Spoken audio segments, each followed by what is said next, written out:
This is Joe Hoskin. I'm here at the SVG Summit, the day before IBC 2025 starts.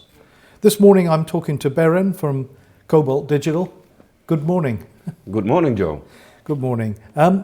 Berend, could you tell me a bit about Cobalt and some of the recent innovations, particularly in terms of IPMX products? Yeah, so as we have discussed in previous interviews with SVG, Cobalt is an American manufacturer of signal processing and compression products. The co-founder of the Open Gear platform. We manufacture all our gear in the US, and almost everything we deliver is with 5-year warranty. Lately we got a bit of a focus on IPMX because we want to enter also the professional AV domain. And in my belief, IPMX is also a good stepstone for broadcasters that are hesitant to go 2110 because of all the complexities that you have around 2110. With IPMX you don't need PTP, and that actually also reduces the need for very expensive switches, so not just the PTP generators and so on, but also the switches can be not consumer quality, but a lower quality than the Arista switches, which makes it much more affordable.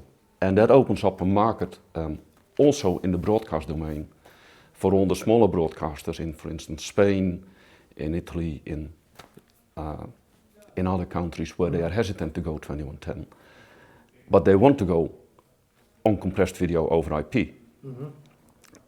We have geared up all our 2110 products for IPMX,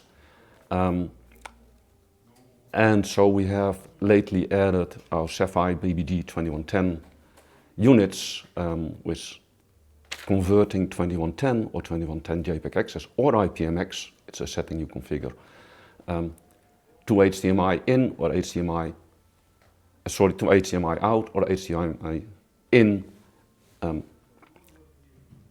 basically encoding your HDMI input to 2110 or to IPMX. A lot of these products are available on the show, and I also have some devices here on our tabletop. We see a lot of these products already being deployed at our customers, and yeah, it's my strong belief that this will make it much more affordable for a lot of broadcasters as well, not just in the professional AV domain. And is this your main focus here at IBC this year on your booth?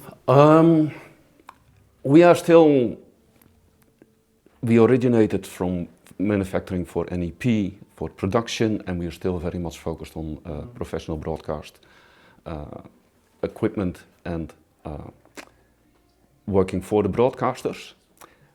But as I said, a lot of broadcasters that use our Open Gear equipment and that use our converter boxes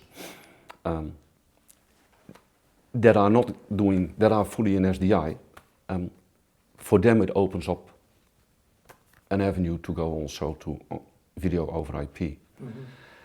And yeah, we see a lot of interest in that.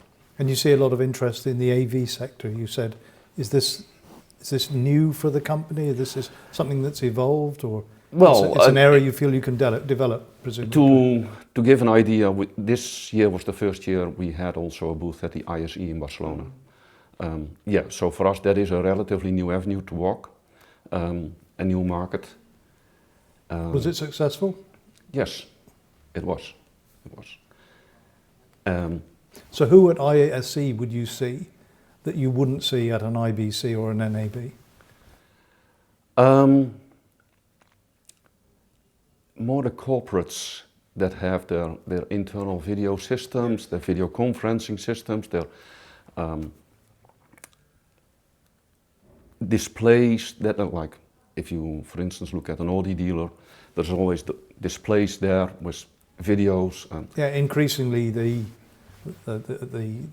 very large companies are producing their own content. Yes, and more the likes of them that you wouldn't see necessarily at IBC, although also at IBC you see slowly a spillover, well not a spillover, but a mix of broadcasters and professional AV, where both use equipment that they wouldn't use in the past. Yeah, I think they're calling it like broadcast AV. That's the term ISE uses. Yes, it's interesting, and it's certainly a market sector that's evolved. And funny enough, when you come to ISE, you see a lot of the broadcasters as well that you would see here at IBC. Yeah. It's for a lot of them the second show to visit. So it's interesting. You've recently launched a new website.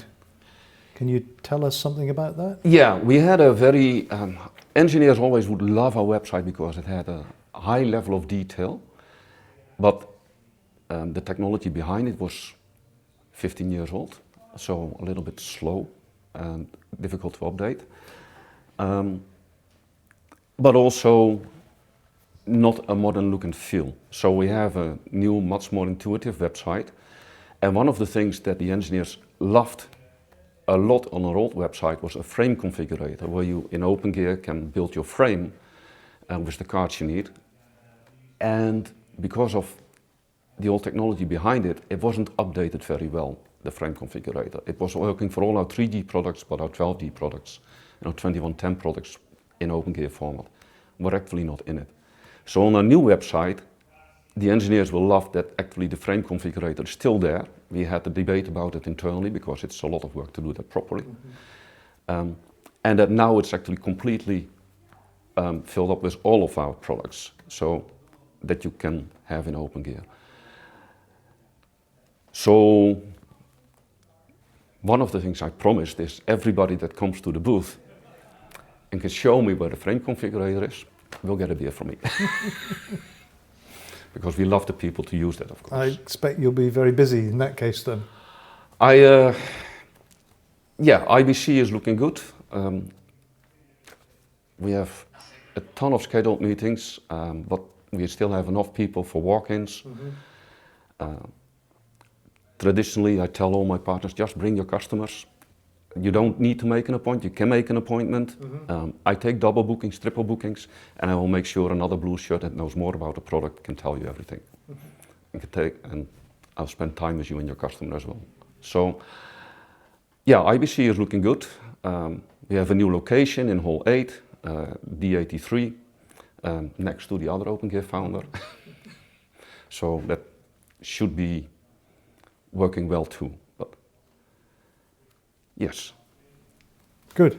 Berend, thank you very much for joining us this morning. Have a great day here at SVG Summit and have a fantastic IBC. Thank you. Thank you, Joe. Thank you for your time. Thank you for the interview.